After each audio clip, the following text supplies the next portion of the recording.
Hello students, welcome back to my channel. कैसे हो आप सब? उम्मीद करती हूँ बेटा सभी अच्छे होंगे और अपना ख्याल भी रख रहे होंगे।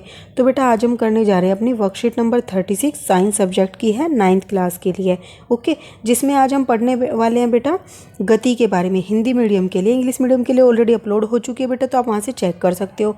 इसमें आज हम जानेंगे वेग स्थिति संबंध या गति का तीसरा समीकरण। इसके बारे में जानेंगे। हमने 2 समीकरण जो है गति के जान लिए हैं, समझ लिए हैं 2 वर्कशीट में। आज जानेंगे हम तीसरा समीकरण। ठीक है, तो इसमें जिज्ञासा दीदी से क्या पूछ रहा है बेटा ज्ञान, कि जिज्ञासा दीदी गति का तीसरा समीकरण जो कि क्या है, ये वाला ग्राफीय विधि से इसे कैसे प्राप्त या व्युत्पन्न किया जा सकता है। तो इसको कैसे ज्ञात कर सकते हैं हम, कैसे ड्राइव कर सकते हैं, तो कैसे व्युत्पन्न कर सकते हैं, ये पूछ रहा है। तो वो क्या बोल रही है बेटा, ये लाइन हर तीनों इक्वेशन ऑफ मोशन थी जो या हमारी गति के समीकरण थे उनमें रिपीट हुई है। जैसा कि हम जानते हैं कि जब कोई वस्तु सीधी रेखा में एक समान त्वरण से गति करती है तो निश्चित समय अंतराल में वह निश्चित दूरी तय करती है।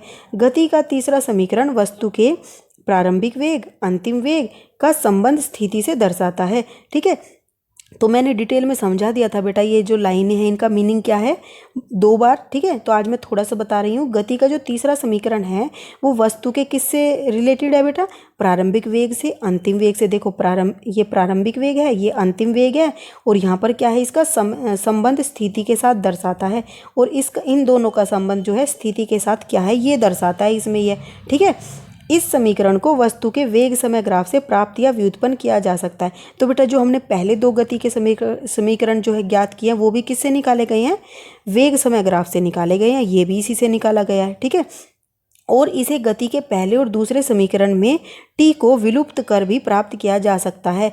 और बेटा अगर हम जो पहला समीकरण है और दूसरा समीकरण है, अगर उसमें से हम टी को जो है खत्म कर देंगे, विलुप्त कर देंगे, समाप्त कर देंगे, हटा देंगे, तो क्या होगा, हम ये गति का तीसरा समीकरण प्राप्त कर सकते हैं उससे भी। ठीक है, तो चलिए बेटा कैसे निकालते हैं इसको, कैसे प्राप्त करते हैं वो जानते हैं। ग्राफीय विधि द्वारा वेग स्थिति के बीच में संबंध स्थापित कर गति का तीसरा समीकरण कैसे करेंगे। तो बेटा देखो हमने वेग समय ग्राफ ले लिया। ठीक है, यहाँ पर वेग है, यहाँ पर समय है। एक समान त्वरण से चल रही किसी वस्तु का वेग समय ग्राफ लीजिए, ले लिया हमने। ठीक है, अब बिंदु बी से एक्स अक्ष पर लंब बीसी खींचिए। बिंदु बी से एक्स अक्ष, ये है एक्स अक्ष पर एक लंब खींचना, ये खींच दिया हमने। ठीक है, बीसी जो कि क्या है, बीसी है। दिया गया ग्राफ एक ऐसी वस्तु के वेग में समय के साथ परिवर्तन को दर्शाता है।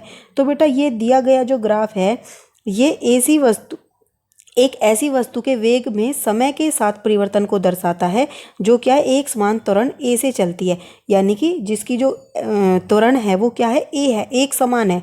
ठीक है, ऐसा नहीं है बदल रही है। क्यों नहीं बदल रही बेटा, क्योंकि इसकी वेलोसिटी है जो वो एक निश्चित अंतराल में निश्चित उससे बदल रही है, जिसकी वजह से हमें ये वाला ग्राफ मिल रहा है एकदम सीधा लाइन का। ठीक है, वस्तु का प्रारंभिक वेग u है। तो बेटा देखो कहाँ पर है वस्तु का प्रारंभिक वेग, ये है, मतलब इसमें पहले से ही कुछ प्रारंभिक वेग है। ऐसा नहीं है कि ये जब हमने देखा है जब ही चलना शुरू किया, ये पहले से चलती आ रही है। हमने जब नोटिस किया है तब ये इतने वेलोसिटी से, मतलब इतने वेग से चल रही थी। ठीक है, जो कि इसका क्या हो गया, प्रारंभिक वेग हो गया।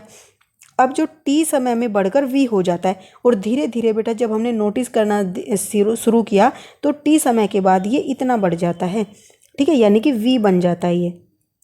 यहाँ प्रारंभिक वेग OA द्वारा, अंतिम वेग BC द्वारा तथा समय अंतराल TOC द्वारा प्रदर्शित किया गया है। अब बेटा देखो कहाँ पर प्रदर्शित है ये, OA क्या दर्शा रहा है बेटा, U प्रारंभिक वेग। ठीक है, OC क्या दर्शा रहा है, T कितने समय में उसका जो वेग है वो बदला है। और BC क्या दर्शा रहा है बेटा, कि कितना वेग हो गया उसका। ठीक है, अंतिम वेग कितना हो गया। ओके, अब हम जानते हैं कि वस्तु के द्वारा तय की गई दूरी वेग समय ग्राफ में निश्चित समय में AB के नीचे घिरे अक्षेत्रफल के बराबर है। इसका क्या मतलब है बेटा, हम सब जानते हैं, हमने पहले भी देखा था कि जितना भी ये अक्षेत्रफल घेरा गया, यहाँ से चली वो और यहाँ तक पहुँची, तो इनके द्वारा इतने समय में यहाँ से चलते हुए और यहाँ तक इतनी वेलोसिटी, मतलब कितनी वेग को बदलते हुए जो ये इसने क्षेत्रफल घेरा है बेटा, इसमें जितना भी इसका क्षेत्रफल होगा वही इसके द्वारा तय की गई दूरी होगी। हम जानते हैं, हमने 2 वर्कशीट में पढ़ लिया आपने। ठीक है, तो हम क्या करेंगे, इसका क्षेत्रफल निकाल देंगे तो वहाँ से हमारी दूरी आ जाएगी। ठीक है, इस प्रकार यह वस्तु द्वारा तय की गई दूरी किसके बराबर हो गई, OABC के क्षेत्रफल के द्वारा, जो कि क्या है OA बी सी इसके अक्षेत्रफल के द्वारा ज्ञात कर लेंगे। अब बेटा ये ओ ए बी सी कैसा लग रहा है आपको? समलंब जैसा है, ठीक है। समलंब का अक्षेत्रफल निकाल लेंगे तो हम इससे। अब समलंब का अक्षेत्रफल क्या होता है बेटा? दो भुजाओं का, जो दो समांतर भुजाएं, एक तो ये वाली और एक ये वाली, इन दोनों समांतर भुजाओं, मान लो पहली क्या है ए है, दूसरी क्या है बी, इन दोनों समांतर भुजाओं का योग गुना में क्या होगा बेटा? इसकी ऊंचाई, ठीक है, जिसको हम h से मान लेते थे और इसको डिवाइड कर देते थे 2 से। तो ये था हमारा क्षेत्रफल निकालने का फॉर्मूला समलंब के। तो इसी को यहाँ पर यूज किया गया है बेटा। देखो नीचे एस निकाली दूरी, ओ ए बी सी का क्षेत्रफल किसके बराबर है? एस के है। अब यहाँ पर देखो ओ ए कहाँ है? ये रही, इसकी एक पैरेलल साइड है, समांतर भुजा है, दूसरी बी सी भी इसकी एक समांतर भुजा है। इन दोनों का योग हो गया गुना में इसकी ओ सी यानी कि हाइट टी। ये इसकी क्या हो गई बेटा? हाइट। अगर हम इसको इस तरीके से बनाएंगे बेटा समलंब को, ठीक है, इस तरीके से बनाएंगे तो ये इसकी दो समांतर भुजाएं हो गई, ठीक है। तो ये क्या है? इसकी हाइट है। तो हाइट क्या है यहाँ पर? टी है, टी से दिखाई गई है तो टी ले लिया। और नीचे क्या था? 2 था तो कर दिया। इस तरीके से हमारे पास ये इक्वेशन बन गई, ठीक है, ये समीकरण बन गया। अब गति के पहले समीकरण जो कि क्या है? v = u + at, इससे हम क्या करेंगे? t की वैल्यू निकाल लेंगे। तो कैसे निकालेंगे? u को इधर ले जाएंगे तो क्या हो जाएगा? v - u, और नीचे क्या कर देंगे? a को पुट कर देंगे, ठीक है। नीचे क्या किया? a को ले आए तो t की वैल्यू आ गई। अब ये t की वैल्यू निकाली क्यों है बेटा? देखो ऊपर हमें t चाहिए था, यहाँ पर देखो ये t चाहिए था ना, तो ये t की वैल्यू हमने पहले समीकरण से निकाल ली और यहाँ पर पुट कर दी। तो v - u अपॉन में a भी कर दिया, 2 पहले से ही था। तो इसको जब तुम सोल्व करोगे तो ये आ जाएगा आपका समीकरण, जो कि क्या है? गति का तीसरा समीकरण है, जिसमें क्या है आपका? प्रारंभिक वेग, अंतिम वेग और क्या है? समय। वो समय नहीं, पोजीशन, ठीक है, जो आपकी स्थिति है उस समय पर। ओके, अब इसका प्रयोग कैसे किया जाता है बेटा क्वेश्चंस को सोल्व करने में? तो यहाँ पर आपको दिखाया गया है। तो देखो बेटा ये क्वेश्चन वही है जो हमने कल सोल्व किया है। उसमें भी हमने क्या निकाला था? दूरी निकाली थी, ठीक है, तय की गई दूरी थी। सेम टू सेम क्वेश्चन है। और इसमें बेटा क्या है? हम इस तीसरे समीकरण से भी निकाल सकते हैं उसकी दूरी, और जो दूसरा था उससे भी निकाल सकते हैं। तो दूसरे से तो हमने निकाल ली थी, दोनों से बराबर ही आएगी। अब तीसरे से कैसे निकालेंगे? क्या क्या दिया है बेटा? u दिया हुआ है हमें 12 मीटर पर सेकंड, जो कि हमने पहले समीकरण से निकाला था अपना, ठीक है। और अगर ना दिया होगा तो हम पहले से निकाल लेंगे, और दिया होगा तो हम उसको एज इट इज यूज कर लेंगे। v हमें पता है कि वो लास्ट में रुक गई थी, इसलिए इसका अंतिम वेग क्या था? 0 था। और 2 सेकंड में रुकी थी वो, इसलिए समय कितना हो गया? 2 सेकंड। और जब उसने ब्रेक लगाए थे बेटा तो उसकी क्या हुई थी? वेग चेंज हुई थी, वेग बदला था ना। देखो 12 था पहले, बदलते बदलते क्या हो गया? 0 हो गया। तो वेग बदलने के कारण उसके अंदर त्वरण आया था। और ये नेगेटिव क्यों लिया गया है बेटा? नेगेटिव इसलिए लिया गया है कि ये घटती जा रही है। अगर वेग बढ़ता जाता, ठीक है, तो क्या होता? हमारा त्वरण भी बढ़ता जाता। ओके, तो ये क्या हो गई? नेगेटिव वैल्यू हो गई। अब इन सारी वैल्यू को इनके अंदर पुट कर देंगे बेटा, तो गति के तीसरे समीकरण के अंदर तो हमें 12 मीटर वैल्यू मिलेगी, जो कि हमारी कल भी आई थी, ठीक है, दूसरे समीकरण से, क्योंकि दूरी तो बराबर ही रहेगी चाहे कोई सा भी इक्वेशन यूज कर लो आप, ठीक है। अब इसके क्वेश्चंस करते हैं बेटा। फर्स्ट क्या है? गति का पहला और तीसरा समीकरण लिखिए। पहला क्या है? v = u + at। दूसरा क्या है बेटा? तो ये रहा हमारा दूसरा, तो आप इसको लिख दोगे, ठीक है। और चाहो तो ये भी बता देना u क्या है, v क्या है, s क्या है। इस ऐसे ही इसमें भी बता देना कि ये क्या चीज़ें हैं, ठीक है। अब क्या है दूसरा क्वेश्चन बेटा? गति के तीसरे समीकरण को वेग समय ग्राफ से व्युत्पन्न कीजिए।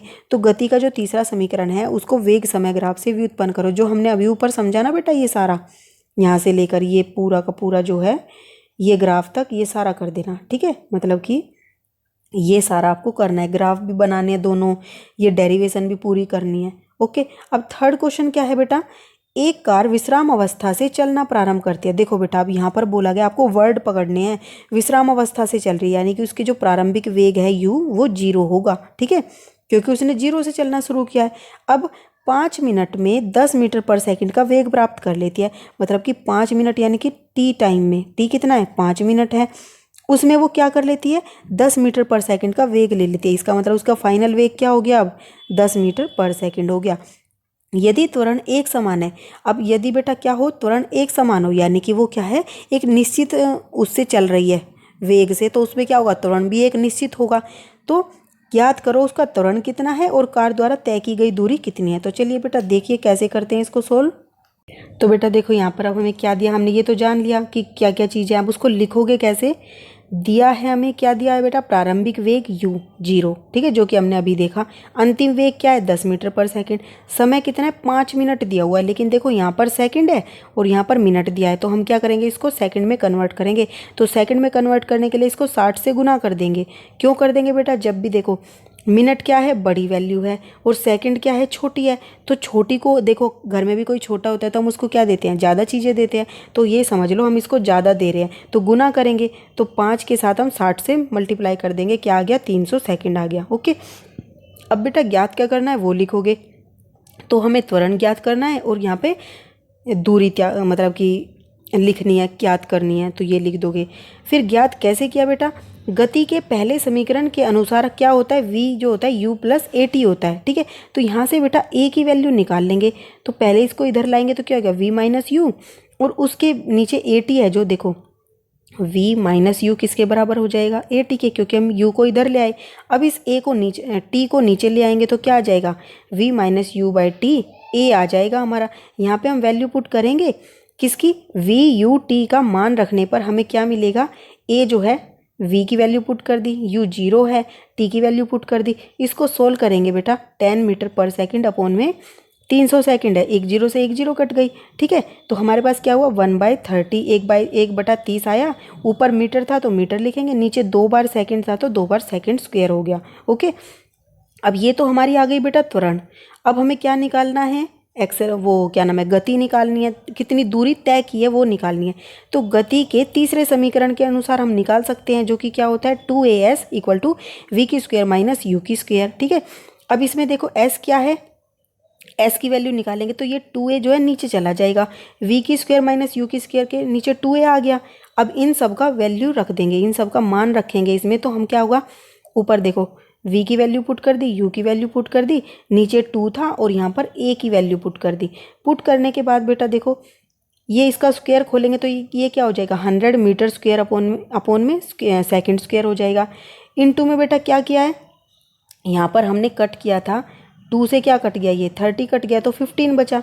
तो अभी इसको ऊपर ले जाएंगे, ठीक है, इसको ऊपर ले जाएंगे तो क्या होएगा 1/30 जो था, अगर हम उसको ऊपर ले जाएंगे तो क्या हो जाएगा 30/1 हो जाएगा, ठीक है। जब भी नीचे से कोई वैल्यू ऊपर जाती है तो वो उल्टी हो जाती है, तो यहाँ पर 15 ऊपर आ गया और नीचे बेटा क्या था, मीटर अपॉन में सेकंड स्क्वायर था, तो ये क्या हो जाएगा उल्टा, सेकंड स्क्वायर अपॉन में मीटर, और यहाँ से सेकंड स्क्वायर कट गया, यहाँ से 1 मीटर कट गया, तो क्या बचा 1 मीटर बचा। अब इसको मल्टीप्लाई कर दो, 100 को 15 से करोगे तो 1500 आ जाएगा और साथ में मीटर, तो 1500 मीटर की दूरी हो गई। अब बेटा इसको 1500 मीटर की दूरी को हम किस में कर सकते हैं, किलोमीटर में लिखना हो तो हम क्या करेंगे 1000 से इसको डिवाइड कर देंगे, तो हमारे पास ये 1.5 किलोमीटर आ जाएगी, ठीक है। और इसलिए हम क्या कह देंगे कि कुल कार द्वारा तय की गई दूरी कितनी है 1.5 किलोमीटर, चाहे आप 1500 मीटर भी लिखोगे तो भी सही है। तो ये थी बेटा आपकी आज की वर्कशीट, उम्मीद करती हूँ आपको अच्छे से समझ आ गई होगी। कोई डाउट हो तो फिर भी मेरे से कमेंट बॉक्स में पूछ लेना, नो प्रॉब्लम, ठीक है। तो इस वीडियो में इतना है, अपना नेक्स्ट टॉपिक हम अपने नेक्स्ट वीडियो में करेंगे, तब तक के लिए ऐसे हंसते रहिए, मुस्कुराते रहिए, पढ़ते रहिए और आगे बढ़ते रहिए। Thank you.